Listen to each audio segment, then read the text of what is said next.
Yeah, good afternoon for everyone. Am I audible? Yes, you are very much audible, Doctor. Yeah, thank you so much. So, welcome today for sessions is pediatric nephrotic syndromes. Yeah, we're just discussing about the management of pediatric nephrotic syndromes. So we can start.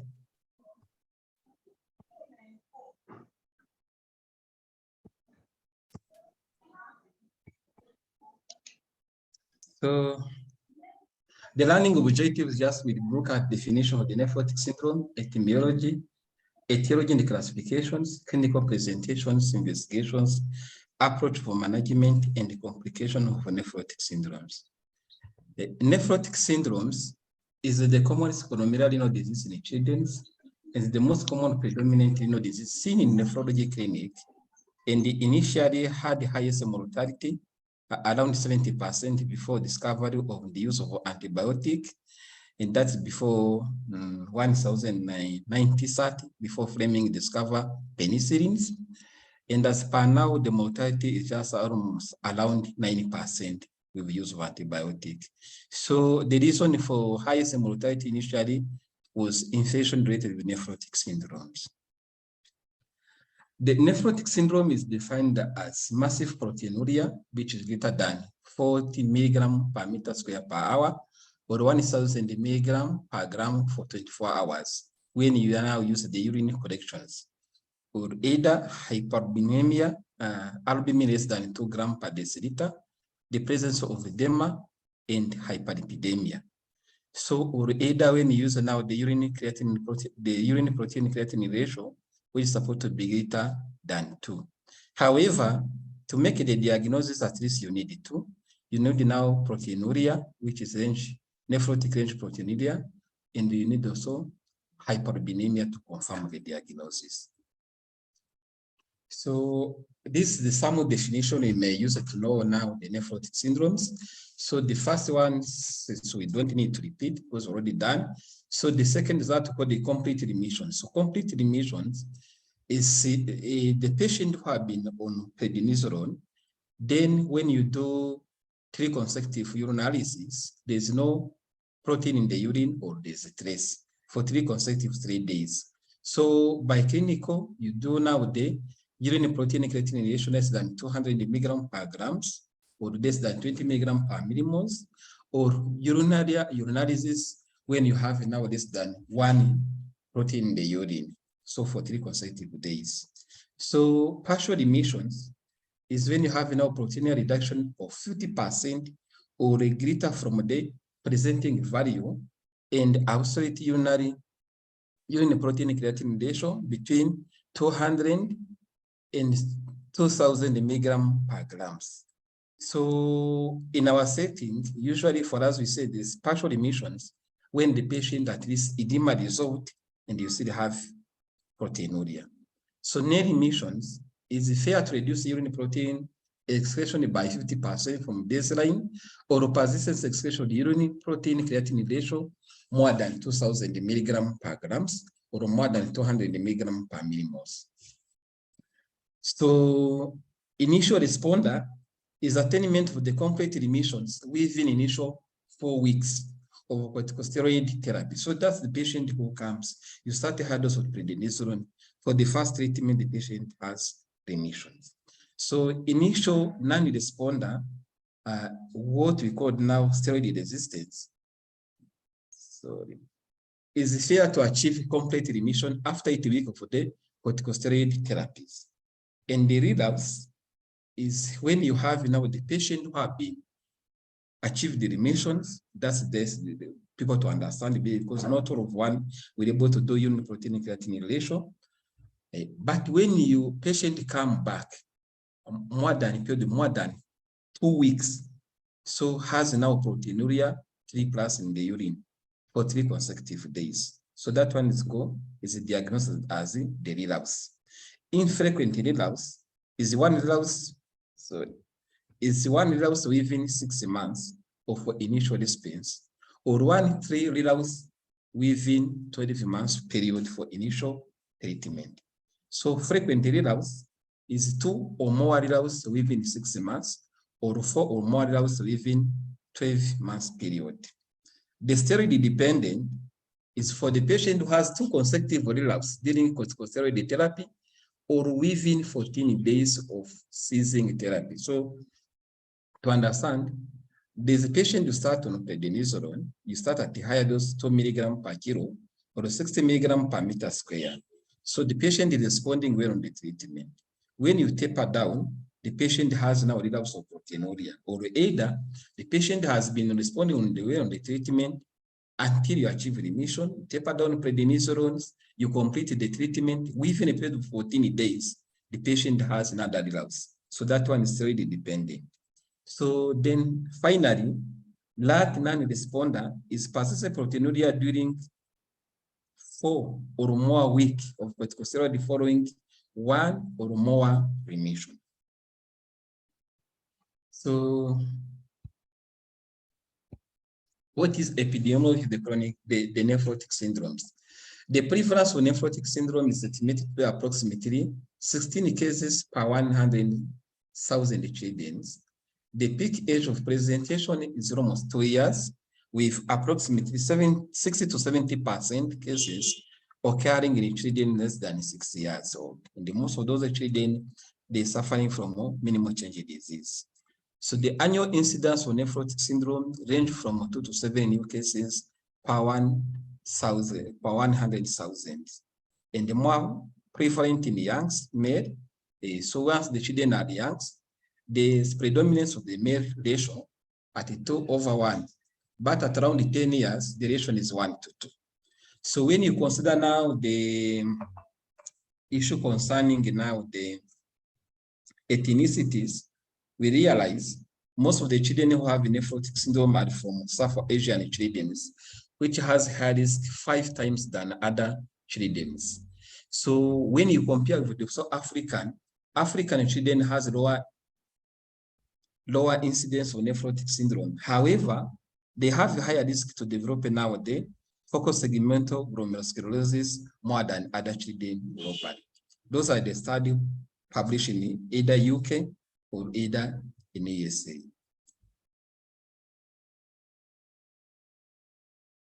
So let's look about now etiology of the nephrotic syndromes.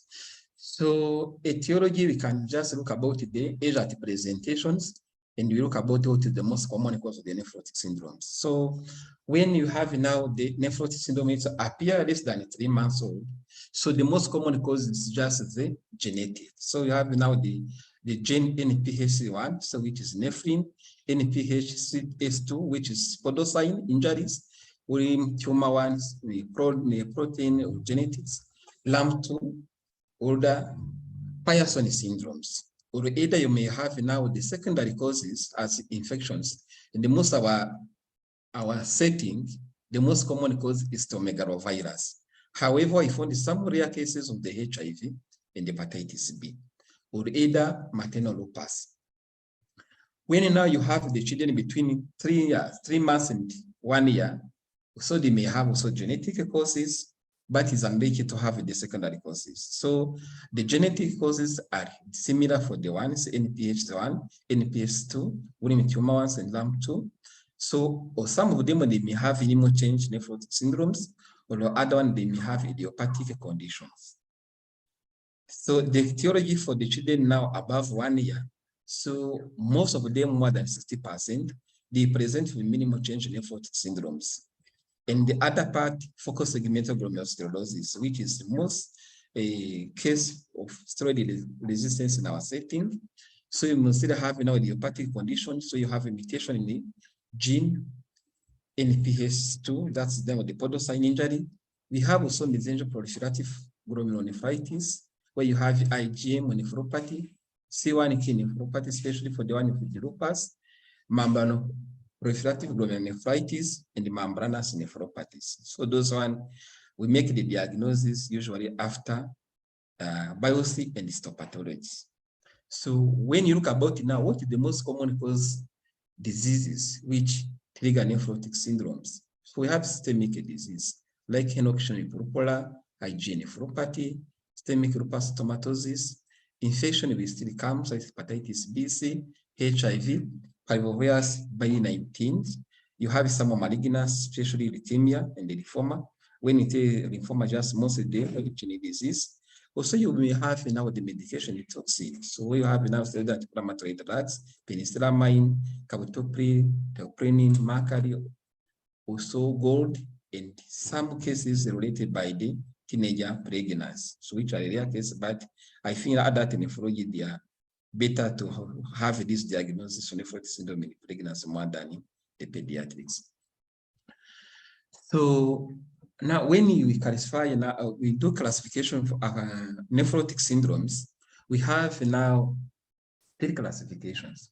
So we can classify according to the age. I think that one we already discussed up for the previous slide, where you have now the age of presentations. So less than 3 months is congenital nephrotic syndrome, infantile nephrotic syndrome between 3 months and 1 year, and the childhood nephrotic syndrome between 1 year and 12 years. So also you can classify nephrotic syndromes according to the response on the treatment. So in that scenario, you can have steroid sensitive, steroid dependent, relapse, and the steroid resistance, the one we discussed for the definitions. Also, you can find also another classification according to the histology. We can have minimal change in disease, focal segmental glomerulosclerosis, membranous, mesangial proliferative, and mesangial proliferative nephrotic syndromes. When you look about nowadays, what they get about for the prevalence of the nephrotic syndromes, when they look about now the histology, you find the majority has minimal change in disease, which is usually responding on the steroid. So you have another portions of focal segmental glomerulonephritis, and the membranous proliferative glomerulonephritis, and proliferative glomerulonephritis. So in our setting, most of our patients who have steroid resistance nephrotic syndromes, they are suffering from focal segmental glomerulosclerosis. So another classification, which is number 4, is you classify nephrotic syndrome according to the underlying diseases. So you may have now idiopathic, or you have a nephrotic syndrome secondary to systemic disease like lupus, HIV, hepatitis, parvovirus, malaria, and cancers. So how now a child with nephrotic syndrome, what will it present? So the presentation will depend on underlying disease, and also it will be dependent on the severity, especially for the albumin level, which will increase nowadays edema. So most of the children will present with edema. Edema usually start on the face early morning, but it may increase by times. Until now, the child will have anasaka. We have now periorbital edema, ascites, lower limb edema, and for example, scrotal edema and penile edema, as you can see for these pictures. So now, when a child comes and you are suspecting nephrotic syndromes, how you make the diagnosis? So the first step is to proper history taken from the parent or the guardian to know the durations and to exclude now the secondary causes or secondary diseases. So you ask is of the HIV, sort of the toxin, sort of the malaria, incidence of the endemic level malaria, any drugs, any swelling. So you ask all the parent any history related by the patient, the disease, but also you support to exclude now other conditions. Ask if there's any skin rash in the families, so if there's alopecia in the families, if there's any autoimmune disease in the family, diabetics, because those diseases sometimes can be associated with the nephrotic syndrome. So you make now the diagnosis by lab investigations. So you do deep stick or you do urinalysis, and you can measure urine protein creatinine ratio once if you have the capacity in your lab, or you can do measure the 24 protein corrections. So most we use in all the hospital and the facilities deep stick. So when you measure deep stick, you may find the children has the proteinuria more than 3+.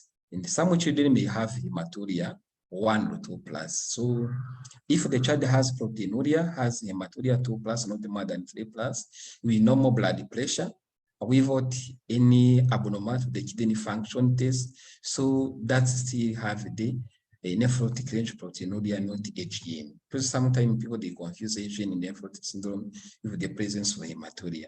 However, any child will present with the proteinuria, hematuria, hypertension, and the cell cast, usually you think about the HENs or either nephrotic syndrome associated. So, of course, you will do liver function test to know the albumin levels. So in this is 0, and the child has now the anazaka, you may need to correct. So you do lipid profile because most of the children, the nephrotic syndromes, they have hyperlipidemia, secondary to lower albumin levels. You do complete blood count to rule out if there is no any infection. Something can do PBF to rule out the malignancy or to rule out the malaria. So you do urea, electrolyte in the creatinine to rule out the abnormality of the kidney function test. Because once you have abnormality of the kidney function test, you're starting now thinking for the unusual presentation of the nephrotic syndromes. So you screen for infections, you do urine in the blood culture, you do some imaging tests, especially can you be ultrasound to look about the anatomy, the position, and the size of the kidneys. You do chest X-ray to rule out tuberculosis, and if you have another test for confirmations or for the TB, always do it. Whatever you can have a gene expert, a chest X-ray, mantle test, always do it at least to rule out the TB before you start now the immunosuppression. You screen for secondary nephrotic syndromes, and that one is supposed to be guided by your clinical history and maybe your initial presentation. If you have the child with hematuria, proteinuria, and the child is not responding to your treatment, you're supposed to do now those tests to do anti-nuclear antibody, P anchor and C anchor, complement 3, complement 4.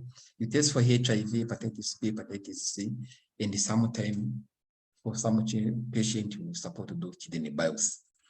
So which patient now required to do kidney biopsy? Not every child to support to do biopsy for nephrotic syndrome. So typical presentations.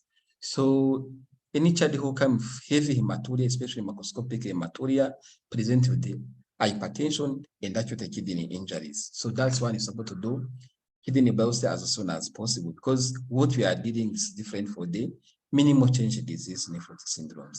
So age below 1 year and above 12 years is better to do biopsy earlier because you may not deal with the minimal change disease. Either is genetic disease or either is secondary to another systemic infections. So nephrotic syndrome associated with any systemic disease. When you have a child maybe who has vasculitis, a child who has a HIV, hepatitis B, a child who you suspect lupus nephritis, malignancy, so you need to do a kidney biopsy to know so pathological finding, classes, then to guide you for medications and also to establish your prognosis and the earlier interventions. So also you do kidney biopsy for the patient who has steroid resistance nephrotic syndrome. So just remembering the patient who used the high dose prednisone 2 mg per kilo or 60 mg per kilo per 60 mg per meter square for the duration for 4 weeks, and the patient is unable to achieve remissions. So for the doctor who requests the biopsy, because usually nephrologists can do the biopsy themselves, but you are not the one who analyzing. Remember, sample is be taken either by nephrologists or interventional radiologists, and you're supposed to send for analysis. So what you need to request, so you have now 3 methods of analysis. So in how adequate size of biopsy support to be. So you're supposed to have at least score between 8 and 10. So that's for the good biopsy. Then when you request light microscopy and immunohistochemistry, that one are enough to make the diagnosis and to start the treatment. For light microscopy, it is initial diagnosis evaluation based on morphological patterns of appearance observed with periodic acid shift, hemotoxins, and eosin, trichrome, John's liver stain. So that's the staining they use. So usually once you test light in a microscopy, it's very easier to know and to assess the regions of the kidneys, activities, and if the nephrotic syndrome is either acute or chronic. So these tests you support request one in case the bowels.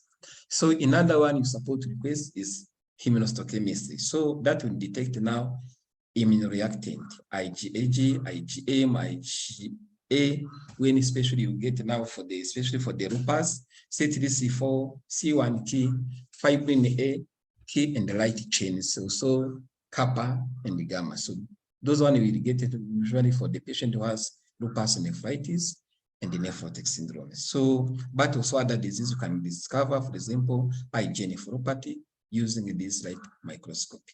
So in globally, it will detect now target antigens such as PL2A, THDS7, DNG, B9, a deposition of protein like fibronectin, proteins, collagen 3, collagen 4, or either specific amyloid species like LCT2 and fibronectins. So when you request now the electron microscopy, so that will define locations, extent, and the characteristics of the immune or monoclonal depositions, extent of the photoprocess effacement, and the structure globino basement alterations. So if the patient or the caregiver has enough money, it will be better to do all those tests. However, if the parent don't have the money to analyze for those three components, so you need to request at least light microscopy and immunohistology. So now we come to discuss the approach on treatment. So for the treatment, you need the definitive treatment, also you need the supportive care. So, but in general, what you need for the treatment of nephrotic syndrome is the approach which will involve now the multidisciplinary teams, because you need the counselor, you need the nutritionist, you need the nephrologist, you may need also the lab to give you the drugs, and the lab to test, and the pharmacy to give you the drugs. So you see, it's multiple disciplinary team. Is not only the doctor alone, it's just pharmacists, dietitians, the people for the lab, the counselor. So everyone will make his effort or her effort to contribute to the social welfare and the quality of the life for those children who have nephrotic syndrome. So if the child will come with massive edema, so in that time you will restrict now the fluid and the salt. But if the child has lower blood pressure, you don't restrict the fluid. So you may reduce the fluid as now the normal basic. So what we call the non-insensible water loss. So use the non-insensible water loss as the fluid the child can take. So usually we calculate at 400 mils per meter square. So you can calculate and you say you will take this amount, not above. But if the child came without massive edema, let the child take a fluid, normal diet. So what you recommend for the patient, not adding salt on the table, but not restrict the fluid, because we realize some children with nephrotic syndromes because of the edema and the fluid restriction. And of course, plus the diuretic we are using, some children may develop nowadays acute kidney injuries. So for the one who has scrotal edema, you elevate the scrotums. So you may use a drug for the diuretic. It's better to combine two diuretic. So that you can use a loop diuretic Lasix, and you can use also now the potassium sparing, which is now the alidactone. So some patient may require maybe to give another strong drugs like metronidazole, or maybe you can use amylolide. So for the patient who have hypertension, say anazaka in the low albumin level, it's better to supplement albumin. Albumin is given, you can use the 1 gram per kilo per day when you use albumin 20%. So when you use 25%, so you can give 0.8 gram per kilo per day. For the one who uses the mils, if you use now mls, for 20% it's 5 mils per kilo, and 25% use now 4 mils per kilos. So some children may use now antiproteinic agent like ACE inhibitors and the ARBs, especially for we are using them for the children who has steroid resistant nephrotic syndromes. For the children who are on steroid, always vitamin D supplementation, the calcium supplementations has been crucial to help the strengthening of the bone, because those children, they are losing proteins, binding, vitamin D protein binding. Also, they have issue concerning the calcium, or other one, they are losing the thyroid binding protein, so they have hypothyroidism. Some of them may require levothyroxine to maintain the normal thyroid function, especially for the children who have a congenital nephrotic syndromes. So the protopump inhibitor are used, especially when the child is higher dose of the steroid at 2 milligram or 1.5 milligram per kilo.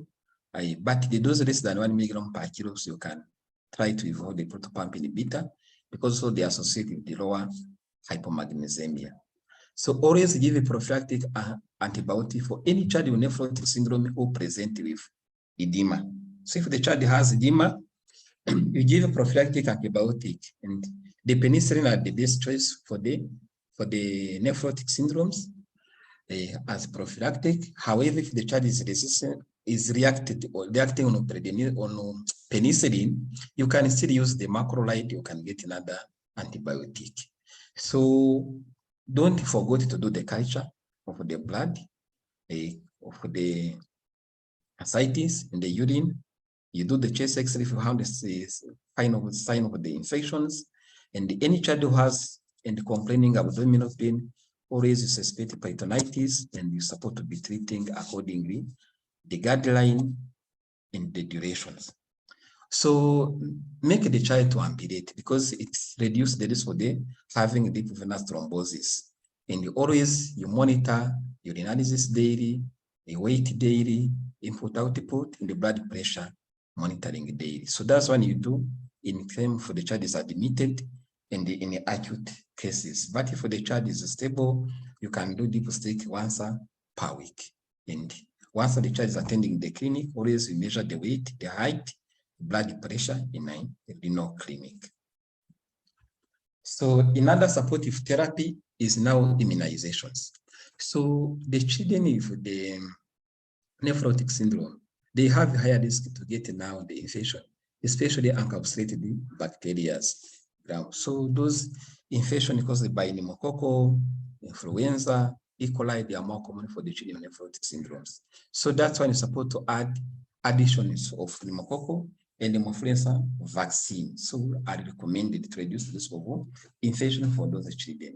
However, if the child is in a higher dose of the prednisolone, you don't give now this live vaccine, because they will trigger severe infection. So you have held until now the child has lower dose for less than 1 milligram per kilo per day. So live vaccine are contraindicated in children receiving corticosteroid or receiving sparing immunosuppressive agent. Because sparing immunosuppressive agent we see in the following slide is the either chlorambucil or either cyclophosphamide. So if the child is receiving one of those drugs, you are not supposed to give now the vaccine. So another technique you can use to reduce the burden of infections is to immunize household contact with live vaccine to minimize the risk of infection. So if for the child, you can vaccinate maybe the other sibling to reduce the risk of infections. But however, if now the child is higher dose steroid, always avoid the direct exposure of the child to gastrointestinal, urinary, or respiratory secretion of vaccinated contact for 3 to 6 weeks after vaccination, because they have shade of infections and the child may be contaminated by those issues. Always following close contact with the varicella infections, give a minimum non-immune children or immunosuppression agent of varicella zoster immunoglobulin if available. If there is any family contact who has varicella infection or chicken pox, so vaccine now the family members at it reduce the burden of infection for the child who is receiving now the immunosuppression. So we come now for the definitive therapy, which has two approaches. So one is to treat underlying disease properly. So the second to treat nephrotic syndrome with steroid or other drugs. So if the child has, for example, now a HIV and the nephrotic syndrome, the best treatment is to suppress the viral load. So the adherence, compliance on the ART is mandatory to increase the outcome of that child. So if the child has another disease, for example, the nephrotic syndrome and the diabetes, you need to control the sugar in the HbA1c to reduce now the burden of the nephrotic syndromes. So now let's talk about the use of the steroid for the treatment of nephrotic syndrome and the other immunosuppressive drugs. So I use now KDIGO guideline, which is the gold standard for the nephrologist. So one, we are looking about steroid-sensitive nephrotic syndromes at initial episode.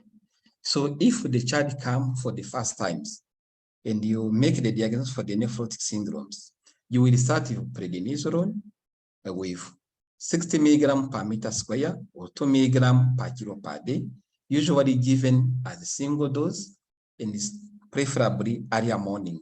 Not the 2 doses, not the dose at the night because it increases the risk factors of the bone mineral disorder and osteoporosis. So the maximum dose you can achieve is 60 milligram per day. So if the child has weight more than 30 kilos, you don't go more than 60 milligram once per day. So the duration you can give 4 to 6 weeks. So some children will achieve remission initial for 4 weeks, but if the child is unable to achieve at least a complete remission, but has already achieved the partial remission, as you said initially, you can still give the chance for another 2 weeks. But if the child, you start on prednisone higher dose and you still have proteinuria 3+ or more after 4 weeks, so that one is classified as a steroid resistance nephrotic syndrome. You don't need to add another 2 weeks. Apart if the child, you realize there's non-compliance, non-adherence, or maybe the child got another infections during the treatment, that one you can treat infections and you give another extra 2 weeks to see the response. So then once you finish, you came down, you give now 40 milligram per meter square or use 1.5 milligram per kilo, maximum 40 milligram on alternate days. So this one you can give at least for 4 weeks to 6 weeks. Then you continue the treatment between 2 and 4 months when you are tapering down the dose. So the recommendation of the child who have been responding on the first initial episode is at least for 12 weeks. That is minimum for 3 months. So you're tapering down support to complete the medication within at least 3 months on treatment.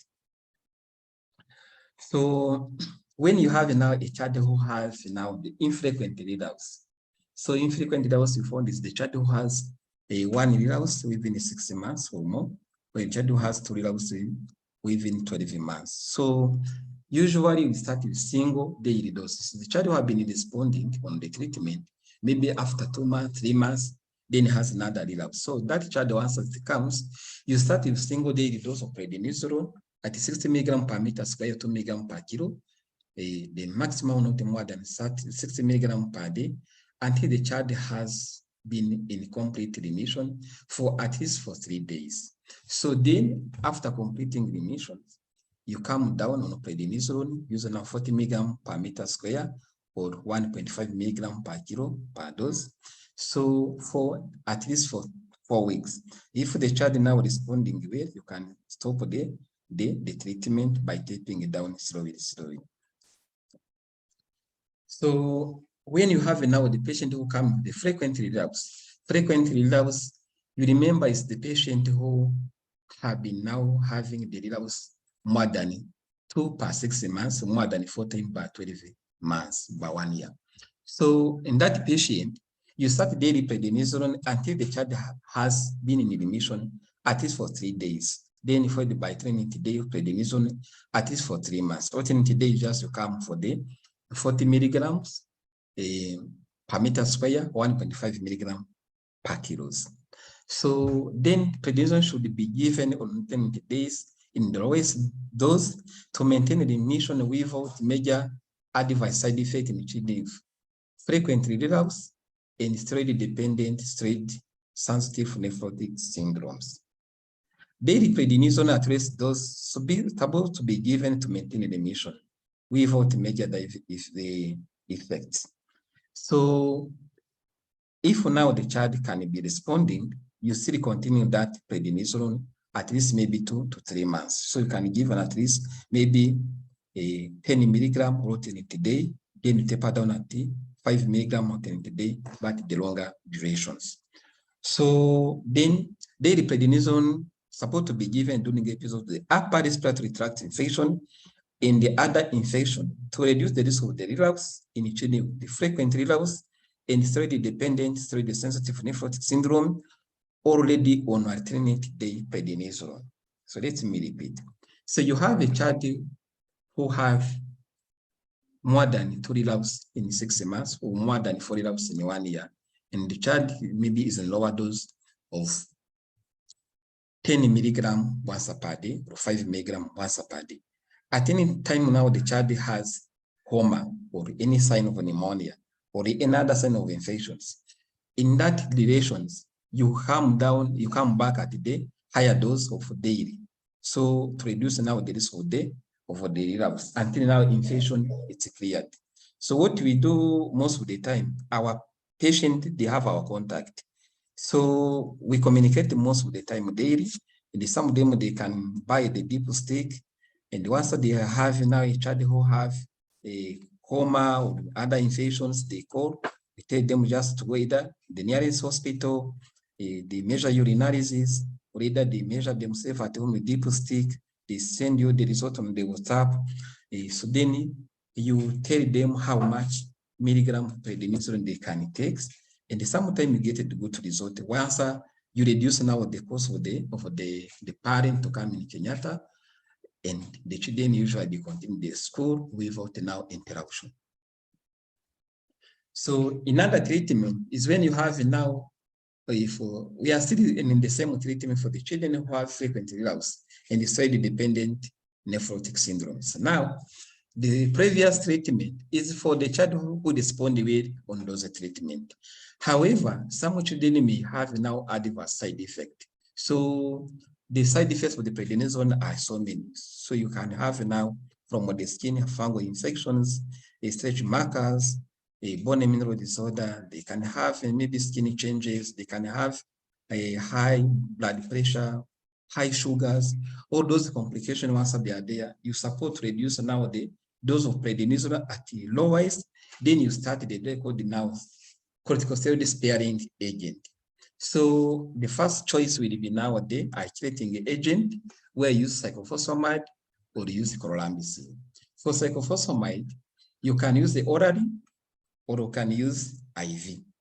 So when you use now oral medications, you give now 2 milligrams per kilo per day for duration between 2 and 3 months.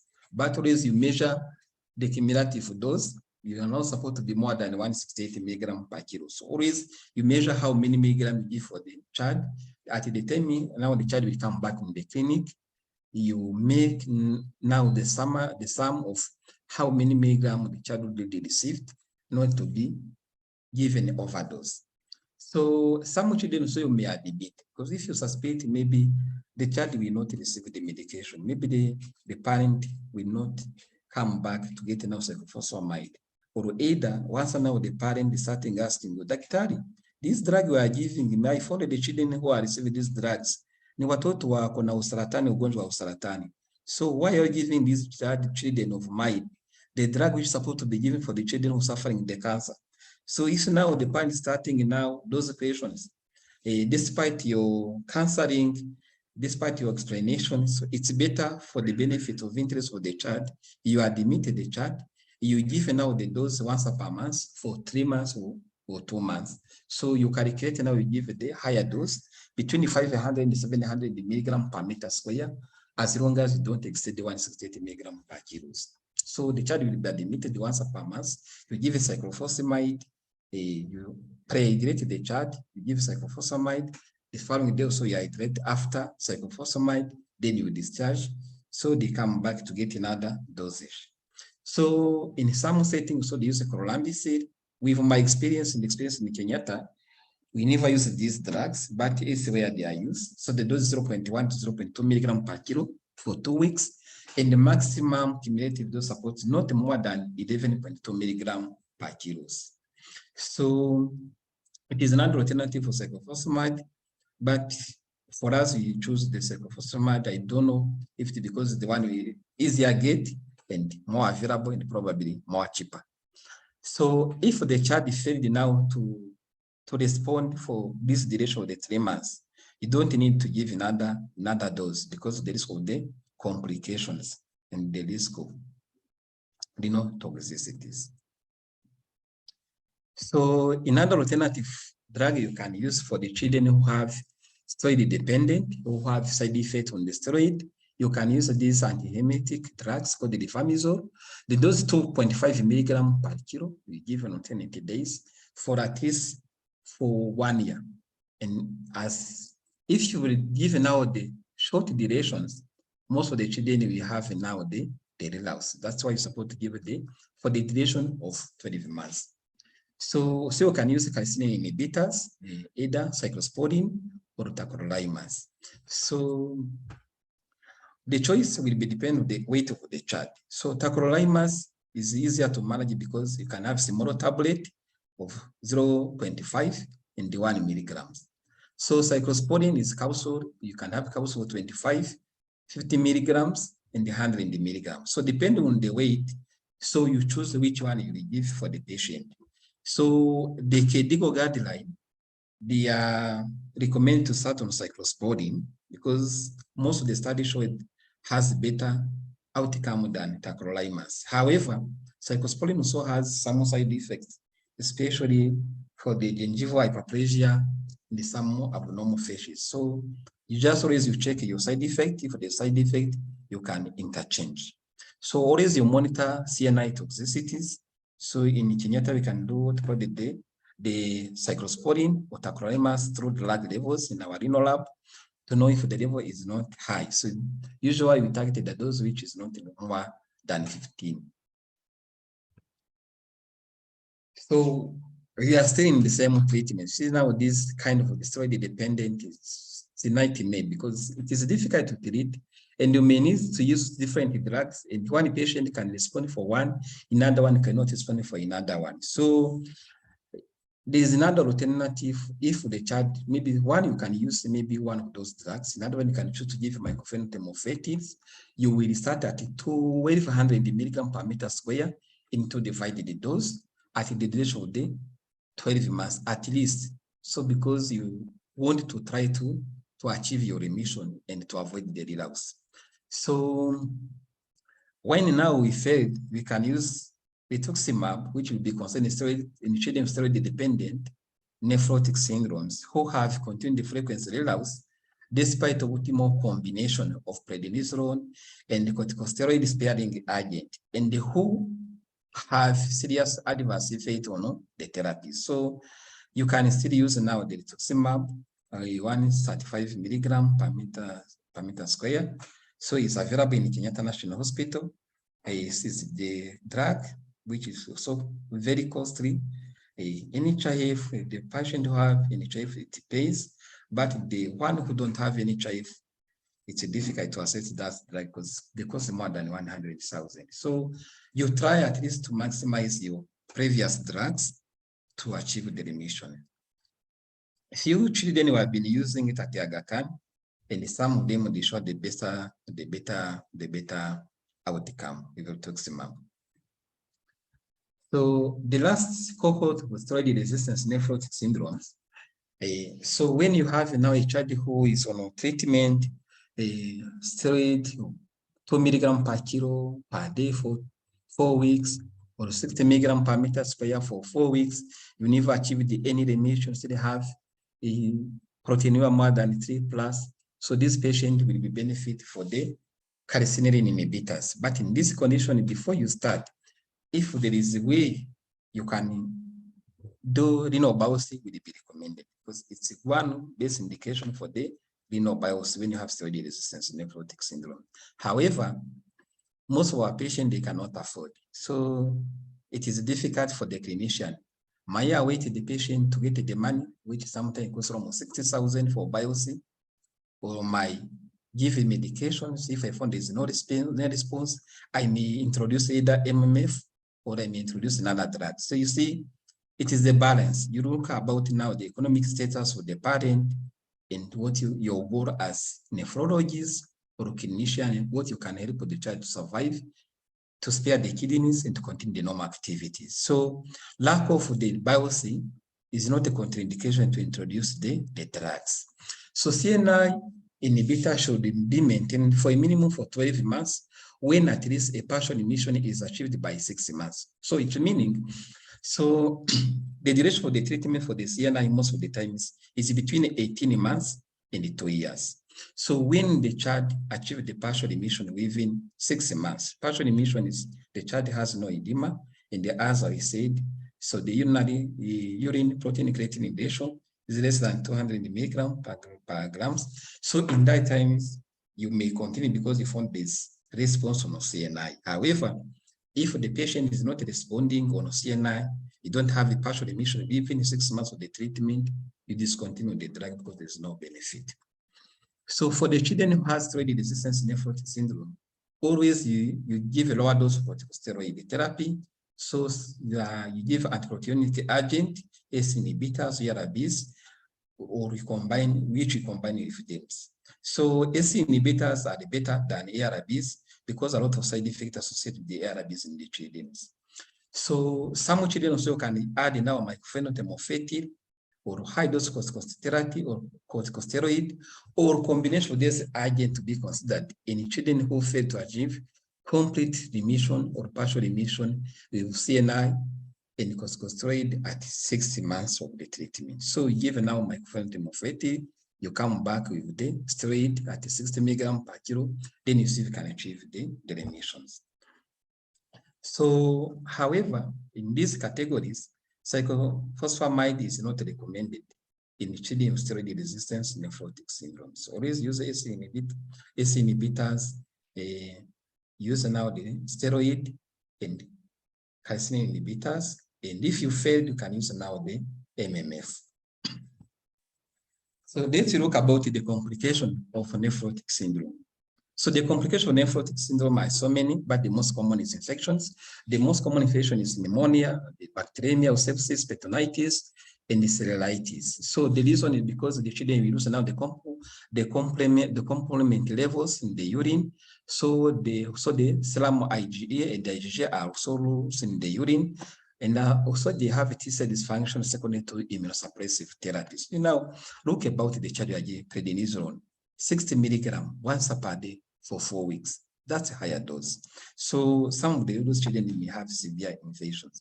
The most common causes are encapsulated gram-positive bacteria, Staphylococcus, Haemophilus influenza, and you may have also E. coli. So endocrine conditions is usually the children have hypothyroidism, which is more predominant.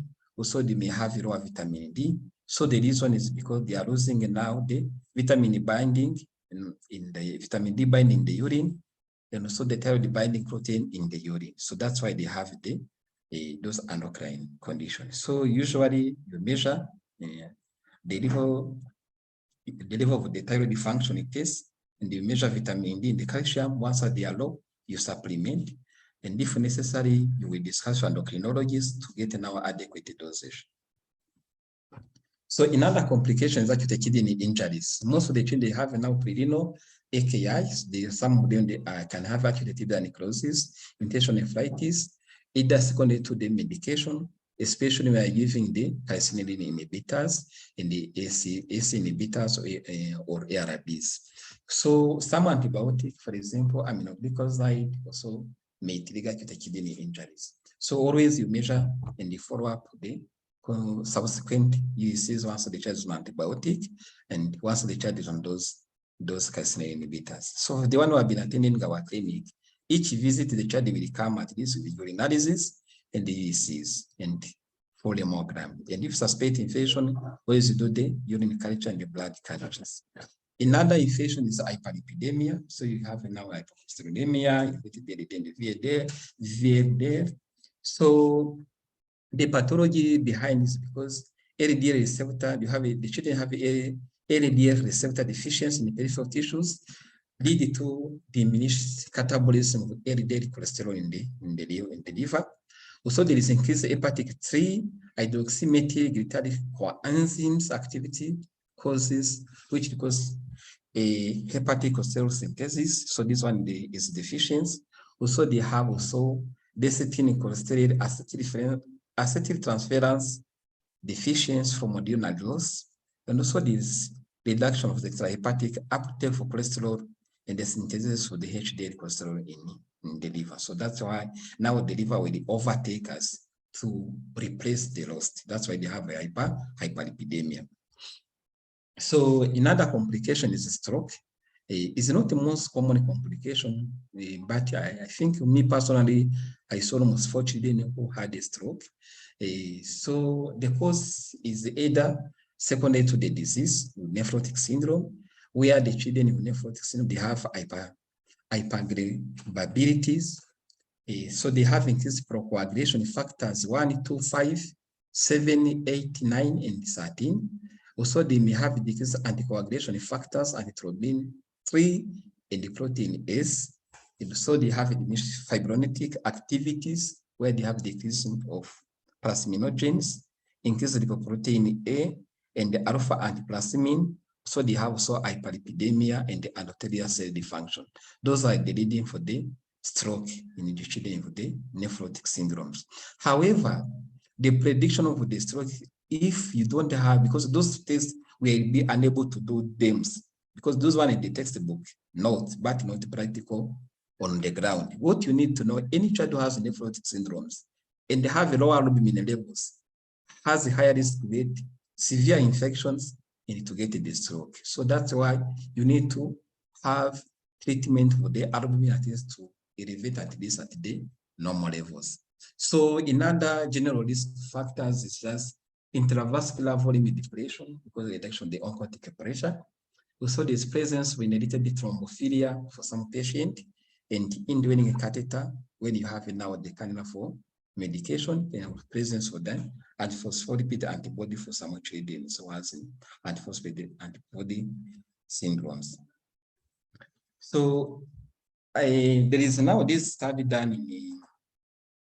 in Chinese. So they look about 1,995 children, and they found 27 of them had thrombosis. And the thrombosis most occurred in male of school age during the active stage of nephrotic syndromes. Also, when they did the biopsy, some of them they found vein thrombosis and the pulmonary embolism, that is society angiograms, were the most common type of the thrombosis. So in most patients with the thrombosis, the symptom improved completely without complication when standard anticoagulation therapy was initiated. Usually, we give the lower dose of the heparin, and it's better to consult the hematologist to have the standard treatment.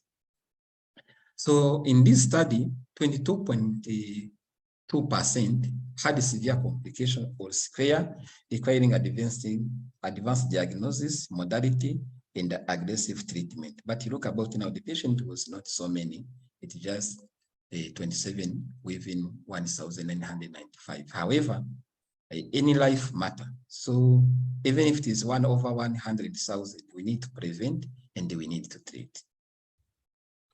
So another complication is respiratory distress, usually secondary to ascites, either infection like pneumonia, pleural effusion, pulmonary edema, and pulmonary embolism. Some cases can have solutions, and some children we have now the chronic nephrotic syndrome, that the case of steroid dependent, steroid resistance, and that one they evaluate for the chronic kidney disease. And some children they will die either because of infections or either they die because of the chronic kidney disease in the end stage renal disease. So I go to another study done in Germany where they study for 345 children. They look about the complications. So they look about for the children who has focal segmental glomerulosclerosis and who don't have focal segmental glomerulosclerosis. When you look about now the complication, you may found lower respiratory tract infections was present in 22 children. So the total 22 children among 345. And when you look about upper respiratory infections, there were 12, which is meaning the pneumonia it comes as among the base and complications for the nephrotic syndromes. So another complication you look about is acute renal injuries, where you have now 15 children who develop acute kidney injuries.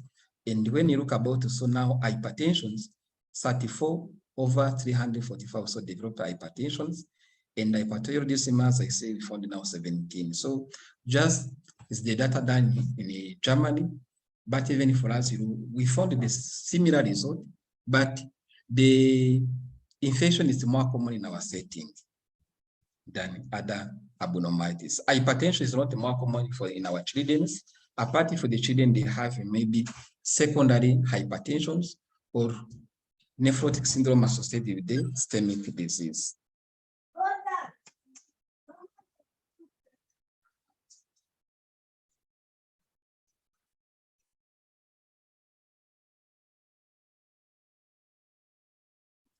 So what is our take-home message today? The nephrotic syndrome is a more common glomerular renal disease in children. Always take a good history to exclude the other underlying disease.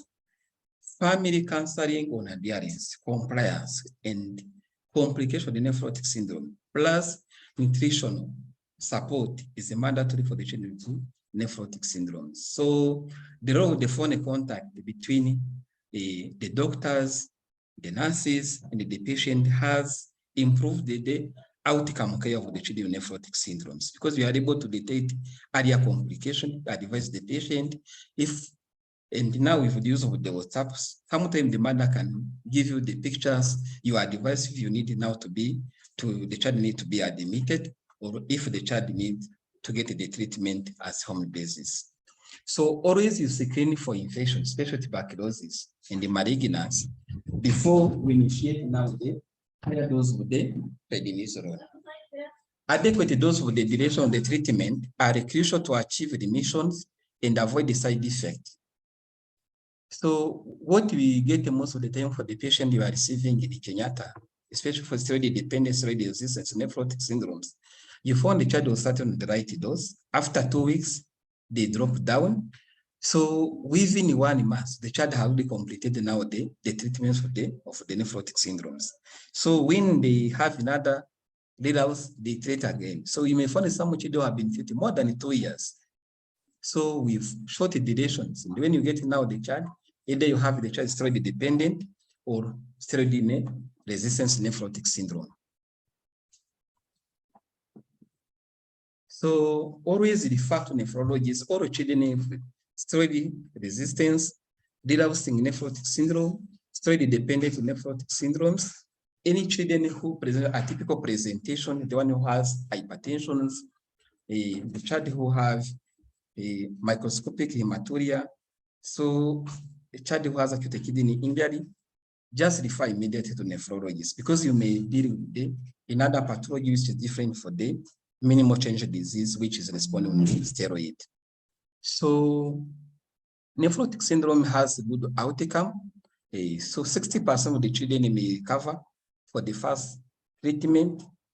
You may get a certain patient who will have now the relapse, and maybe 15% we get now steroid resistant, steroid dependent. 50% for the children who have steroid resistance, they will improve on calcineurin inhibitors, and the 50% for the children who end up for the chronic kidney disease. So thank you for your times. Now it is the time for the comment, additions, and also the questions. Thank you so much.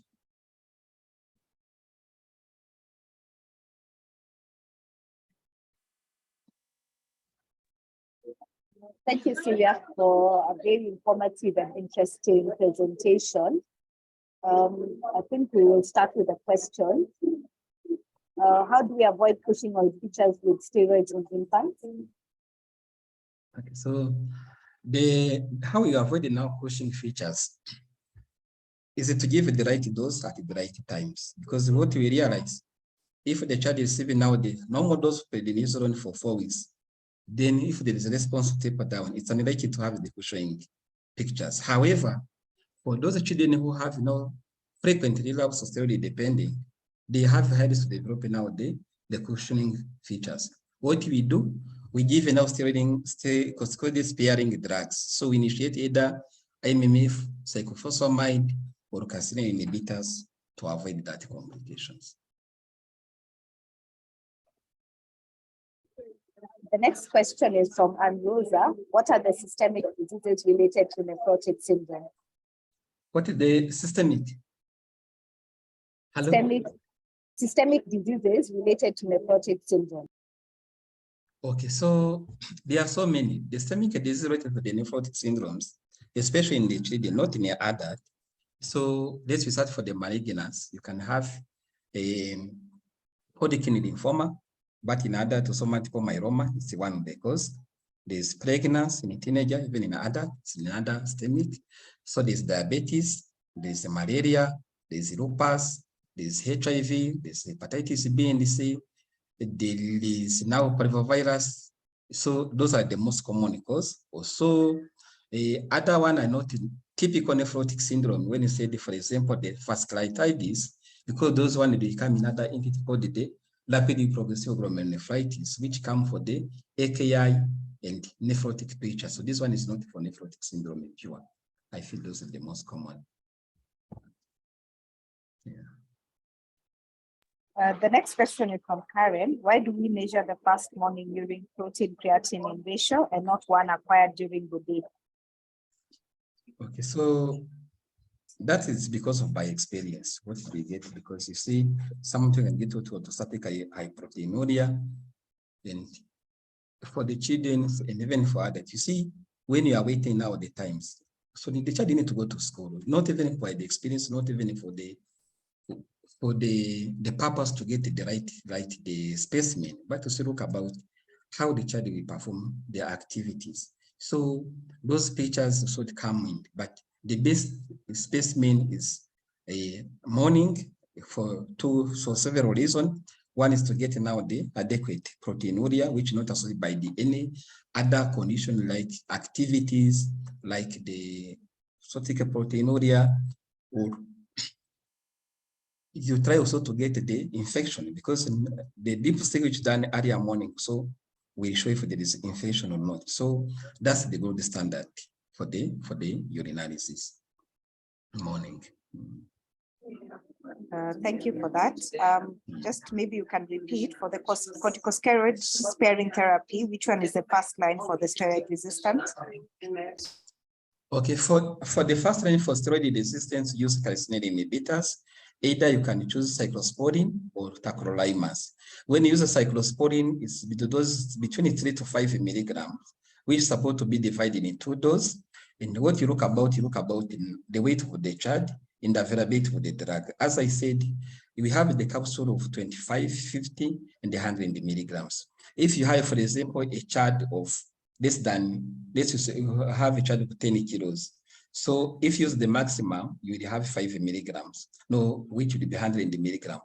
In that time, you can use that will give you 50 milligrams. So in that time, you can use 25 milligrams BD. But however, a child who have maybe 10 kilos, the child who is less than 2 years, so, or 2 years, you can't give now that capsule. In that scenario, you have the right drugs, the right dosage, but the way you give now the drug will be directed by between the capsule and the tablet. So in this scenario, you will use tacrolimus, which is 0.1 milligram per kilo in 2 divided dose. So which means 0.5 milligram per kilo per dose BD. So which it is a tablet and it's smaller tablet. So in that scenario, you can use either cyclosporine, tacrolimus, depending on the age of the child and availability and the cost of the treatment.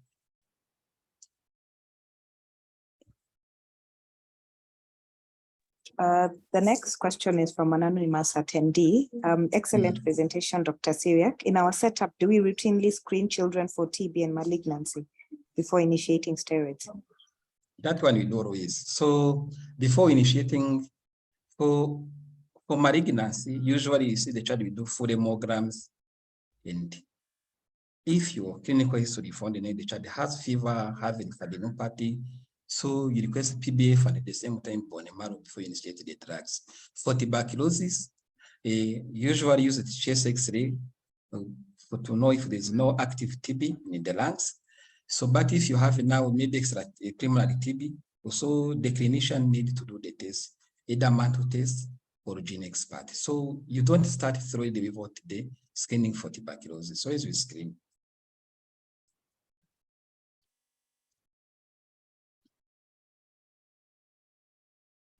Thank you for that. Can one use other steroids other than prednisone? So you have either prednisone or prednisolone. They are equivalent. It's prednisolone and prednisolone, they are the same. So you can use either prednisone or prednisolone, whatever you can get. So there's no other one we'll use. So because you still have the dexamethasone, you have metaprednisone, of course, but the dexamethasone is very strong and has a lot of side effects. So including high blood pressure, severe headache, severe immunosuppression, you can use dexamethasone. So metaprednisone usually is reserved when you need to pulse for the children who has anazaka, because you may think maybe oral prednisone not be absorbed adequately because of the gut edema. So that's when you use the metaprednisone. However, if you don't have metaprednisone, you can use also dexamethasone for pulsation for 3 days only, not more than 3 days.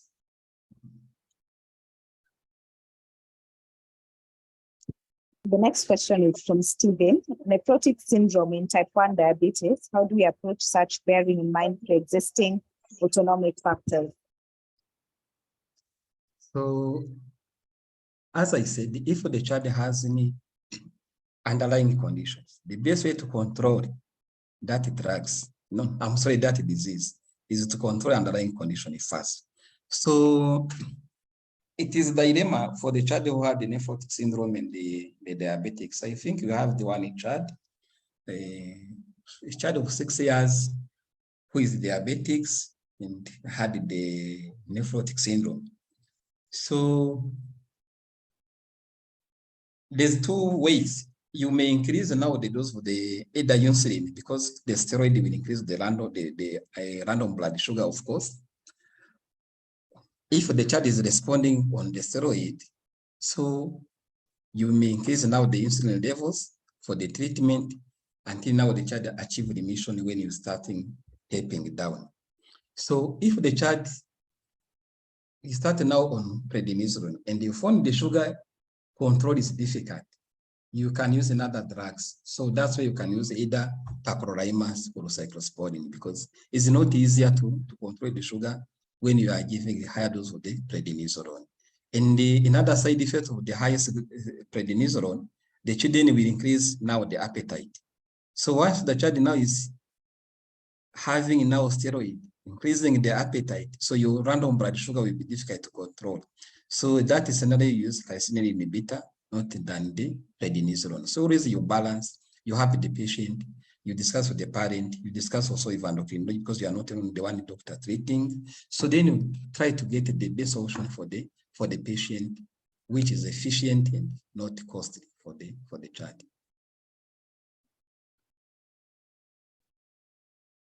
The next question is from George. How does one interpret the protein creatinine ratio?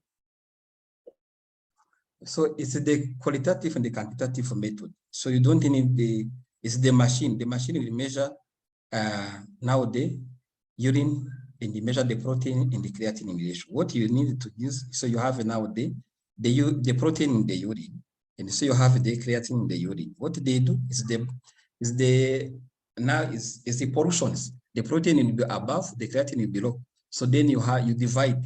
If the ratio is above 2, you confirm now the nephrotic syndrome. It's very simple to get once you have now the lab result. But usually the lab, they calculate it for you. But if the lab technician in the lab not calculate it for you, you just measure, you have your proteins, you divide by your creatinine, so the ratio is above 2, you confirm nephrotic syndrome.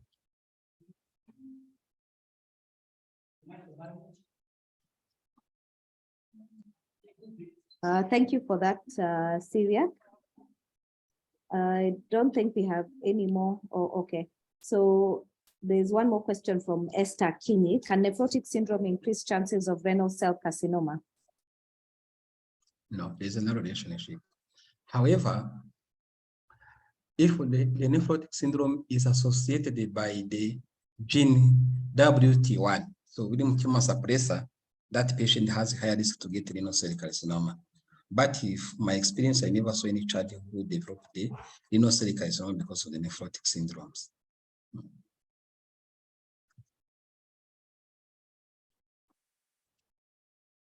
Sorry, I missed one question from Angela. Is there any value in performing urine protein electrophoresis in nephrotic syndrome to characterize the proteinuria? No. When you do urine electrophoresis, it does not give it for the characterize protein. It's just the quantitative method, not the electrophoresis. Maybe what you're supposed to do, some patient can do the blood electrophoresis. If you suspect the child who maybe you think the child has nephrotic syndrome and the child has sickle cell disease, because also sickle cell disease can cause nephrotic syndromes, but there's no for the urine electrophoresis. For patients with hypoalbuminemia, how long should one give the albumin? So the standard we give for 5 days. The albumin is given once per day. And what always we are difficult for the children who are receiving the albumin is just to remember to give a Lasix. So either you can mix albumin with the Lasix, or either you can give a Lasix at mid-infusion. So the dose, as I said, is 1 gram per kilo once per day. So, or 5 ml per kilo once per day for 5 days when you use the 20% albumin. But if you use now 25% albumin, it would be 0.8 gram per kilo or 4 ml per kilo for the children. So albumin has a side effect to increase the high blood pressure, because when you give 1 ml of the albumin, it will draw 3 ml from an interstitial compartment to intravascular compartment. So forgetting Lasix will cause catastrophic hypertension. So this you remember and you write to give a albumin with Lasix. Thank you for that, Syriac. I think we have answered all the questions. I'd just like to say thank you again for that very, very interesting and informative presentation. I hope that we have taken home the key points and that we'll be able to better manage our patients with nephrotic syndrome, even in the peripheral facilities. I think, Dr. Syriac, I'll just let you finish off with a few take-home points for the clinicians, especially those who are not in Kenyatta, on how they should manage the nephrotic syndrome and the referral system. Thank you. Yeah, thank you, Dr. Academia. So if the child present in any facilities with edema, and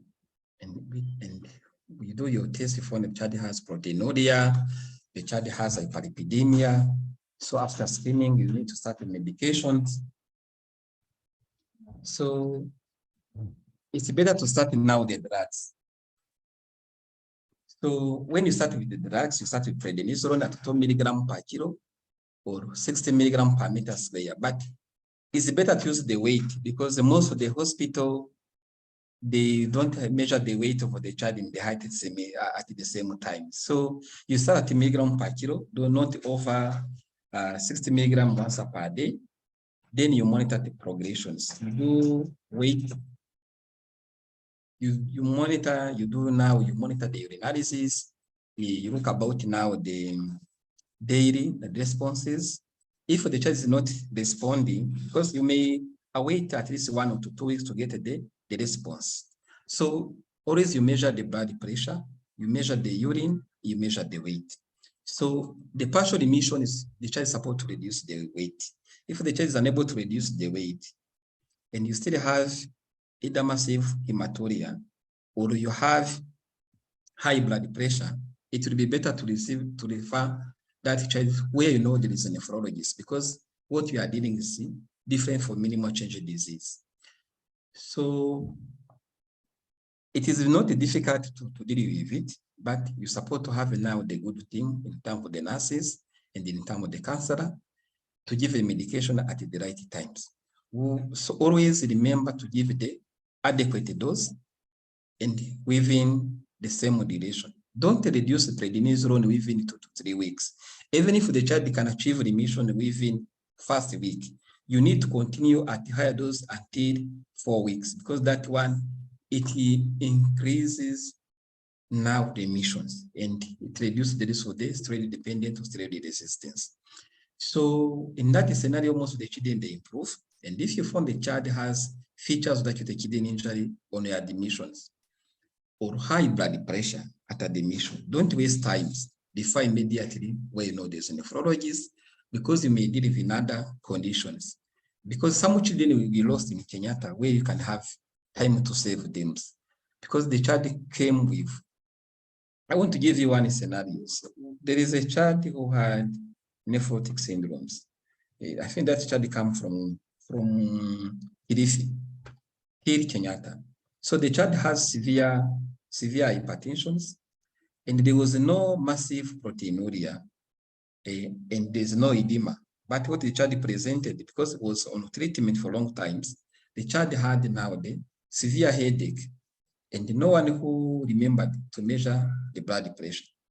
So the blood pressure for the child who has 5 years was 195 over 156 millimeter of mercury. You can see how the complication for that blood pressure. The child became blind and they have been convulsing. So even has now what called the press, where the child had the bleeding in the posterior part of the brain. So for the clinician, if you find the child has hypertension or massive hematuria, feature of the AKI, don't waste time. Refer to nephrologist, because to deal with that child will be difficult. So the normal nephrotic syndrome in child who come between 6 years and 10 years, you can monitor. And if you have a problem, you can call, you can just help you to adjust the drugs in case maybe you have relapse. So I think we can help so many children without referring at Kenyatta. Our phone is open always, you can consult, and we have the way to assist. And they have been assisting so many children from a different facility by one of our doctors. So always we respond, just call, we'll assist. That's what I can tell you. And then we have a poor prognosis for the steroid resistance. 50% they have end stage renal disease, 50% they improve. So that's why we need to do screening for those who are not responding. We refer area for the nephrologist. So I think we have now updating always the renal disease, because in the community, people, they don't know much about renal disease. Once now the child is passing urine and the edema is subsided, some patient even they discontinue the drug. So you need now to have a good counseling before you start medications, and at the time you're starting medications, you tell them what the complication expected and some side effect. So then you release them, at least tell them, don't worry, this will happen, but we try to sorting out as long as your child we are normalizing the protein in the urine. I think that's the message I can deliver to my colleagues. So let's work together as the team. Excellent. Thank you, Syriac, and thank you all for attending today's session. Yeah, I think we can close the session here.